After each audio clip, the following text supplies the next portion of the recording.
Hello guys, तो मैं Sophia personal tutor से आपके लिए केमिस्ट्री की एक और नई वीडियो के साथ में, और हम यहाँ पर पढ़ रहे हैं 2018 का केमिस्ट्री का क्वेश्चन पेपर। 2018 के केमिस्ट्री के क्वेश्चन पेपर में लास्ट से मैंने पेपर आपका स्टार्ट किया है, और क्वेश्चन नंबर 26 का जो सेकेंड पार्ट है वो मैंने आपको कवर अप करवाया था। अब मैं आपको यहाँ पर क्वेश्चन नंबर 26 का उसी क्वेश्चन का सेकेंड पार्ट यहाँ पर करवा रही हूँ। क्वेश्चन नंबर 26 जिन भी बच्चों को अटैम्प्ट करना था उनको ये दोनों पार्ट कवर अप करना बहुत ज़रूरी थे, ठीक है। तो बी वाला पार्ट हम करने वाले हैं क्वेश्चन नंबर 26 का, क्वेश्चन नंबर 26 बी पार्ट, ठीक है। सो अब क्वेश्चन आपसे क्या पूछ रहा है, आपको एक डायग्राम दिया गया है और वो डायग्राम मैं बोर्ड पे ड्रॉ करने वाली हूँ, और उस डायग्राम के अंदर हमसे पूछा गया है कि किस टाइप का मैग्नेटिज्म इस डायग्राम के अंदर शो हो रहा है, ठीक है। ये हमको बताना है किस टाइप का मैग्नेटिज्म इस पर्टिकुलर डायग्राम में शो हो रहा है, ये बताना है। चलिए देख लेते हैं। क्वेश्चन है following is the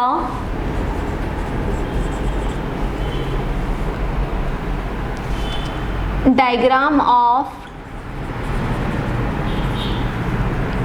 magnetic moments,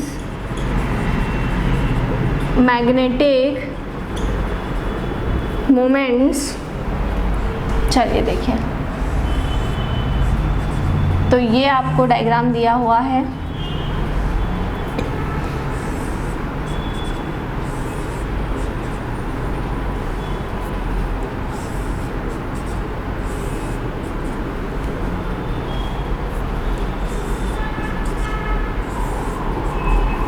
ठीक है, ये आपको डायग्राम दिया गया है। आप देख सकते हैं कि सभी अपोजिट स्पिन शो कर रहे हैं।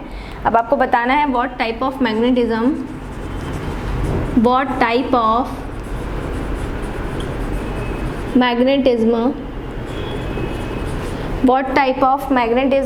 Is shown by the substance, ठीक है। चलिए देखते हैं कौन सा होगा। ध्यान से देखिए, सारे के सारे इस डायग्राम के अंदर जितने भी स्पिन हैं वो सारे अपोजिट स्पिन हैं, कोई भी सेम स्पिन नहीं है, ठीक है। क्लियर। तो देखिए एंटी फेरोमैग्नेटिक सब्सटेंस कहलाएगा ये, क्योंकि एंटी फेरोमैग्नेटिक सब्सटेंस ऐसे सब्सटेंस होते हैं जिनका जो डोमेन होता है वो अपोजिटली ओरिएंटेड होता है, ठीक है। तो आप देख सकते हैं कि सारे अपोजिटली ओरिएंटेड है, तो ये एंटी फेरोमैग्नेटिक सब्सटेंस कहलाएंगे, क्योंकि इनके जो भी डोमेन्स हैं वो अपोजिटली ओरिएंटेड हैं, और इस वजह से अपोजिट ओरिएंट होने की वजह से ये एक दूसरे के जो मैग्नेटिक मोमेंटम है उसको क्या कर देते हैं, कैंसल आउट कर देते हैं, क्योंकि दोनों ही क्या हैं, देखिए पूरे डायग्राम में सभी अपोजिटली ओरिएंटेड हैं, ठीक है। इसीलिए ये वाला जो हमारा सब्सटेंस होगा वो कैसा होगा, एंटी फेरोमैग्नेटिक सब्सटेंस होगा, ठीक है। तो इसका रीज़न मैं आपको बता देती हूँ। सबसे पहले एक वर्ड में आंसर अगर हम लिखें तो वो होगा एंटी फेरोमैग्नेटिक, एक वर्ड में एंटी फेरोमैग्नेटिक सब्सटेंस, ठीक है। अब यहाँ reason, there domains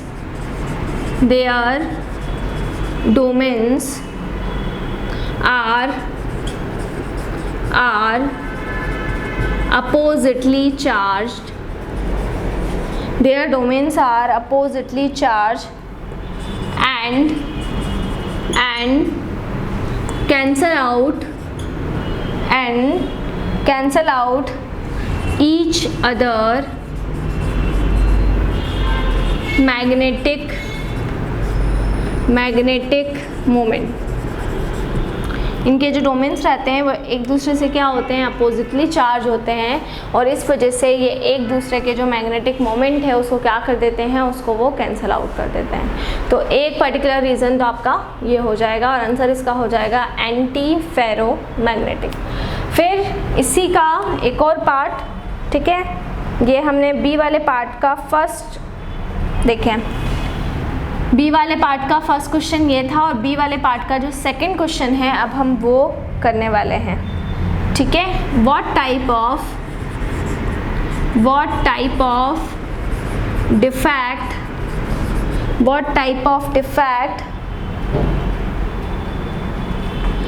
is in KCl and AgCl। दोनों में हमको बताना है कि KCl के अंदर और AgCl के अंदर कौन से डिफेक्ट होते हैं और रीज़न भी इसका देना पड़ेगा कि क्यों होते हैं। ठीक है, KCl के अंदर और AgCl के अंदर। सबसे पहले हम AgCl ले लेते हैं।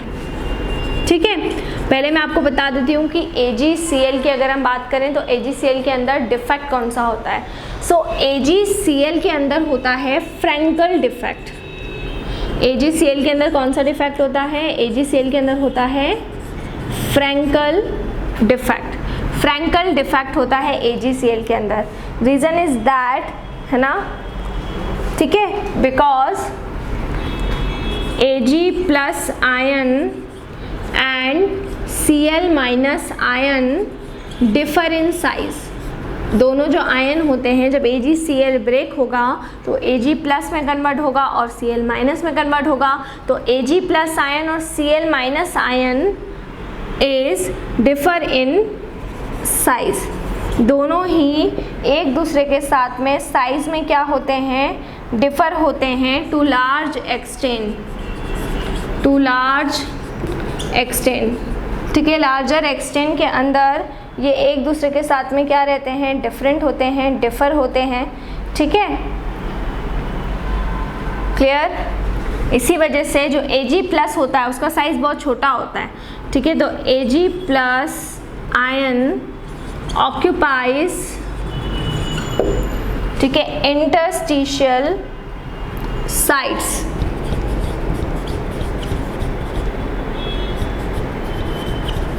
है ना, तो Ag प्लस आयन क्या करता है? इंटरस्टिशियल साइट्स को ऑब्टेन कर लेता है ना, और जो भी इसकी नॉर्मल पोजीशन रहेगी उसको ये उससे क्या हो जाएगा? उससे वैकेंट होकर जो भी इंटरस्टिशियल साइट्स हैं, क्योंकि Ag प्लस आयन का साइज़ बहुत छोटा होता है तो एटम के बीच की जो साइट्स रहती हैं उसको जाकर ये ऑक्यूपाई हो जाता है। और इस वजह से हम ये कहते हैं कि जो भी हमारा Ag प्लस आयन होता है, ठीक है, वो Ag plus ion interstitial sites को ऑब्टेन करेगा और इसी वजह से AgCl फ्रैंकल डिफेक्ट को शो करता है। ठीक है, इतना आया समझ में? चलिए, सेकंड आपसे पूछा गया था KCl, तो अब हम KCl को ले लेते हैं। तो KCl के अंदर जो डिफेक्ट होता है वो डिफेक्ट होता है शॉर्टकी डिफेक्ट। Schottky defect. अब शॉर्टकी डिफेक्ट किस तरीके से होगा? ठीक है ना, शॉर्टकी डिफेक्ट कब होता है? जब दोनों आयन सेम साइज के हों, तब कौन सा डिफेक्ट होगा? डिफेक्ट होगा शॉर्टकी डिफेक्ट। तो दोनों ही सेम साइज के होते हैं, both K plus and Cl minus ions are same in size. दोनों ही साइज में क्या होते हैं? सेम होते हैं, एक जैसे होते हैं। तो दोनों ही, चाहे हम K प्लस की बात करें या Cl माइनस की बात करें, दोनों ही आयन्स की जब हम बात करते हैं तो दोनों का ही जो साइज़ होता है वो क्या होता है? सेम होता है। इसीलिए KCl जो है वो शॉर्टकी डिफेक्ट को रिप्रेजेंट करता है। ठीक है, तो ये हमारा क्वेश्चन नंबर 26 था और क्वेश्चन नंबर 26 का ये हम पढ़ रहे थे बी वाला पार्ट। सेकेंड पार्ट, फर्स्ट वाला पार्ट मैं आपको ऑलरेडी प्रीवियस सेक्शन में करवा चुके हूँ, ये हम बी वाला पार्ट पढ़ रहे थे। और इस क्वेश्चन का जो बी वाला पार्ट था वो क्या था कि आपको एक डायग्राम दिया गया था और आपसे पूछा गया था कि इसमें आपको मैग्नेटिज्म बताना है कि इस सब्सटेंस के थ्रू किस तरह का मैग्नेटिज्म शो होगा। तो वो सब्सटेंस कौन सा कहलाता है? एंटी फेरोमैग्नेटिक, क्योंकि इस डायग्राम में हमें जितने भी डोमेन्स दिखाई दिए वो सब अपोजिट चार्ज के दिखाई दिए। ठीक है, क्लियर? और अपोजिट चार्ज होने की वजह से वो एक दूसरे को क्या कर देते हैं? कैंसिल आउट कर देते हैं, और कैंसिल आउट करने की वजह से ही इसको हमने कहा कि ये एंटी फेरोमैग्नेटिक होगा। सेकंड हमने पढ़ा, सेकंड उसी का सेकंड पार्ट वाला क्वेश्चन कि KCl और AgCl की जब हम बात करेंगे तो इनमें डिफेक्ट कौन सा देखा जाएगा? KCl के अंदर और AgCl के अंदर कौन सा डिफेक्ट देखा जाता है? सो KCl AgCl में फ्रैंकल डिफेक्ट देखा जाता है। फ्रैंकल डिफेक्ट का मतलब क्या होगा कि जब जो भी आपका लेटाइस है उसके अंदर जो कैटायन और एनायन है उसका साइज़ अगर डिफरेंट है, एक का साइज़ बहुत बड़ा हो गया है और दूसरे का साइज़ क्या हो गया है, छोटा हो गया है, तो दोनों के साइज़ के अंदर अगर डिफरेंट है, दोनों के साइज़ के अंदर काफ़ी बड़ा अगर डिफरेंट है, सो उस केस में फिर क्या होता है, जो स्मॉल साइज़ का आयन रहेगा वो इंटरस्टिशियल साइट्स के ऊपर जाकर ऑक्यूपाई हो जाएगा और उस वजह से वो फ्रैंकल डिफेक्ट को रिप्रेजेंट करेगा। तो AgCl जो हमारा था उसने फ्रैंकल डिफेक्ट को रिप्रेजेंट किया। And the third one is KCl। So KCl ने यहाँ पर रिप्रेजेंट किया शॉर्टकी डिफेक्ट को। तो KCl की अगर हम बात करें तो K+ और Cl- दोनों ही जो थे, दोनों का ही जो साइज़ था वो सेम साइज़ था और सेम साइज़ होने की वजह से, ठीक है, दोनों ही कौन सा डिफेक्ट को रिप्रेजेंट करेंगे, दोनों ही शॉर्टकी डिफेक्ट को रिप्रेजेंट करेंगे। ठीक है, तो ये यहाँ पर क्वेश्चन नंबर 26 का जो B वाला पार्ट है वो आपका और A वाला पार्ट है वो आपका हो गया है कंप्लीट। नेक्स्ट वीडियो में मैं आपको क्वेश्चन नंबर 25 करवाने वाली हूँ, नहीं 26 का ऑप्शन वाला क्वेश्चन करवाने वाली हूँ, क्योंकि अभी हमने A पार्ट और B पार्ट किया है लेकिन जो एक्चुअल में ऑप्शन वाला क्वेश्चन था वो अभी भी बाकी है। सो इसका जो और में क्वेश्चन आया था वो आपको मैं नेक्स्ट वीडियो में करवाने वाली हूँ। अगर आपको ये वाला क्वेश्चन अटेम्प्ट करना था तो आपको इसके दोनों पार्ट करना कंपलसरी थे, आपको इसका A वाला पार्ट भी करना था, B वाला पार्ट भी करना था। लेकिन जब हम इसके ऑप्शन की बात करेंगे तो इसके ऑप्शन में केवल एक ही क्वेश्चन आया था, तो बस वो एक ही क्वेश्चन आपको अटेम्प्ट करना था। ठीक है ना, एक ही क्वेश्चन आपको अटेम्प्ट करना है। तो इसके बाद में हम नेक्स्ट वीडियो में करेंगे। तो इसी तरह से जुड़े रहिए हमारे साथ में, वीडियोस को लाइक करते रहिए, चैनल को सब्सक्राइब करना ना भूलें।